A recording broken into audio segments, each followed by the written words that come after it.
Violence rituelle, sacrifice humain, maltraitance d'enfants organisés, contrôle mental. Pendant 40 ans, on les a fait taire. Aujourd'hui, 50 voix brisent le silence.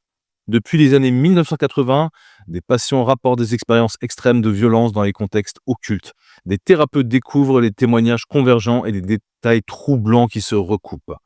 Mais la réaction est immédiate. On lance le concept de panique satanique. On disqualifie, on accuse de complotisme, on fait taire.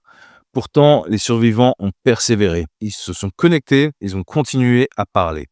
Et les choses aujourd'hui, elles ont évolué. Il y a encore peu, les médias pouvaient facilement disqualifier les lanceurs d'alerte de complotistes. Mais plus maintenant. Trop de témoignages, trop de cohérence, trop de preuves. Quand les témoignages deviennent cohérents de personnes qui ne se connaissent pas, ça change tout. Tout d'abord, en francophonie, il y a le magnifique film Les Survivants de Pierre Bernarias. Des femmes courageuses, face caméra, qui racontent ce qu'elles ont vécu.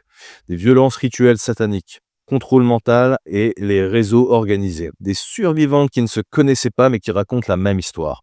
C'est pas de la fiction, ce sont des vies réelles.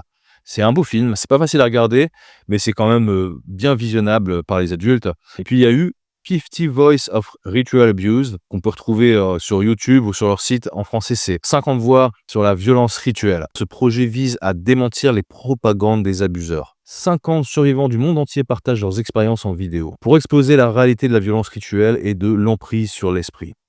50 voix, une seule vérité qui dérange. Le projet a été traduit en français et permet à la francophonie d'accéder enfin à ces témoignages. Vous pouvez visionner et partager les témoignages sur la chaîne 50 voix de violence rituelle. Mais il y a quelque chose de plus profond dans ces témoignages. Ils ne parlent pas que d'horreur, ils parlent de victoire spirituelle. Presque tous ceux qui ont trouvé de la guérison témoignent de la même source, la foi en Jésus-Christ. Partager 50 voix de violence rituelle, ce que vous pourrez trouver sur YouTube, c'est croire à les victimes. C'est briser le secret sur lequel le mal prospère.